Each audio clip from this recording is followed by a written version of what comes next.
আগামী বিধানসভা নির্বাচনে বিজেপি 20 থেকে গণনা শুরু করবে। আর এডিসির 28টি আসনের মধ্যে আগামী দিনে বিজেপি 28টি আসনে দখল করবে।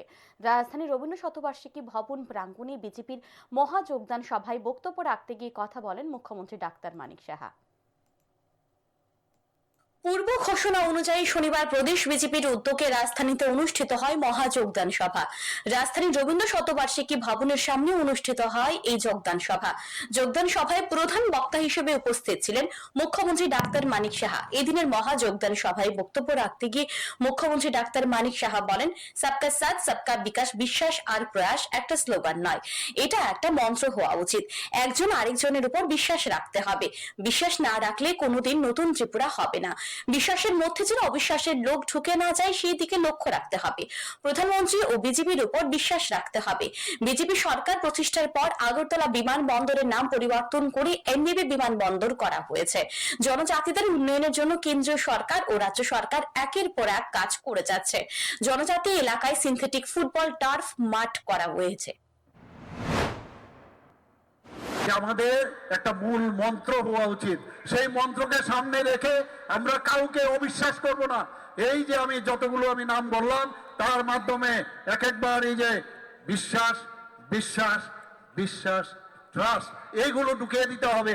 একজন আরেকজনের সাথে আপনারা যদি অবিশ্বাস করেন তাহলে নতুন ত্রিপুরা কোনোদিন সম্ভব হবে না। মুখ্যমন্ত্রী এদিন জনজাতি নেতৃত্বদের ব্র্যান্ড অ্যাম্বাসেডর হিসেবে সম্বোধন করে মুখ্যমন্ত্রী বলেন, বিজেপি পার্টি একক নেতৃত্বের পার্টি নয়, বিজেপি পার্টির অনেক স্তর রয়েছে। জনজাতি নেতৃত্বদের প্রতিটি বাড়িতে গিয়ে সরকারের বিভিন্ন প্রকল্পের বিষয়ে মানুষকে অবগত করার আহ্বান জানান। মুখ্যমন্ত্রী এদিন রোমান স্ক্রিপ্টের বিরোধিতা করেন। পাশাপাশি তিনি বলেন, বিজেপি দলের অনেক কর্মীকে নানানভাবে হুমকি দেওয়া হয়, অর্থের প্রলোভন দেওয়া হয়, কিন্তু বিজেপি দলে কাউকে হুমকি বা অর্থের প্রলোভন দিয়ে যোগদান করানো হয় না। দাবি দেওয়া থাকতে পারে, কিন্তু বিজেপি দলে যোগদান করার পর দর কষাকষি করা চলবে না। গায়ের জোরে পেশি শক্তির বলে কোনো কিছু করা যাবে না। সেই জায়গায় দাঁড়িয়ে আপনার কাছে আপনার পেছনে বহু লোক আপনার পেছনে আছে। গার্জিয়ানশিপের আমাদের প্রেসিডেন্সিয়াল যে আমাদের পার্টি তার সাথে যুক্ত হয়ে আপনারা প্রতিটা ঘরে প্রতিটা বুথে প্রতিটা ঘরে গিয়ে ভারতীয় জনতা পার্টির এবং আমাদের মাননীয় প্রধানমন্ত্রীর যে স্কিমগুলো সেগুলোর কথা বলুন। বিধানসভা নির্বাচনে কমিউনিস্টরা 20 থেকে গণনা শুরু করত। তারা জানতো 20টি আসন তাদের কনফার্ম, কারণ তারা গরিব জনজাতিদের ভোটের বাক্স হিসেবে ব্যবহার করত। বর্তমানে কমিউনিস্টদের ব্যান্ড বেজে গেছে। আগামী বিধানসভা নির্বাচনে 20 থেকে বিজেপি গণনা শুরু করবে বলে এদিন ঘোষণা দেন মুখ্যমন্ত্রী। তিনি আরো বলেন, বিজেপি শান্তি চায়। মুখ্যমন্ত্রী নাম না নিয়ে কমিউনিস্টদের কটাক্ষ করে বলেন, বন্দুকের নল থেকে তাদের শক্তি বের হয়। এই রাজনীতি ত্রিপুরা রাজ্যে দেখা গেছে। নাম না করে তিপ্রা মথারও সমালোচনা করেন। তিনি বলেন, যেখানে বিজেপির উপর আক্রমণ করা হবে সেখানে বিজেপির শক্তি আরো বৃদ্ধি পাবে। আক্রমণ করে বিজেপিকে রোখা যাবে না। থানসার মাধ্যমে নতুন ত্রিপুরা গড়া হবে। কিন্তু আজকে আমি এখানে যে ব্যান্ডের মাধ্যমে আমি যে আবার শুনলাম ওনাদের কিন্তু ব্যান্ড এখন বেজে গেছে বন্ধুগণ। আজকে ব্যান্ড কিন্তু বেজে গেছে। আমরা ওদের থেকে শিখেছি। এখন থেকে ভারতীয় জনতা পার্টির যখনই সরকার হবে আমরাও কিন্তু 20 থেকে আগামী বিধানসভা থেকে আমরা শুরু করব। আজকের এই জনসভার মধ্যে সেটা কিন্তু আমরা দেখতে পাচ্ছি বন্ধুগণ। প্রধানমন্ত্রী নিয়মিত জনজাতিদের জন্য কাজ করে যাচ্ছেন। জনজাতিদের এখনো উন্নয়ন হয়নি। আগামী দিনে জনজাতিদের উন্নয়ন করা হবে। বিধানসভা নির্বাচনে বিজেপি 20 থেকে গণনা শুরু করবে। আর এডিসির 28টি আসনের মধ্যে আগামী দিনে বিজেপি 28টি আসনই দখল করবে। এটা এই দিনে যোগদান সভা থেকে পরিষ্কার বলে জানান মুখ্যমন্ত্রী। তিনি আরো বলেন, যারা দীর্ঘ বছর ধরে কমিউনিস্টদের বিরুদ্ধে লড়াই করেছে তারা শেষ পর্যন্ত 2023 সালের বিধানসভা নির্বাচনের পূর্বে কমিউনিস্টদের রক্তমাখা হাতের সাথে হাত মিলালো। আমরা তো ওই 7টার দিকে দেখে 20 থেকে তো বিধানসভায় শুরু করব।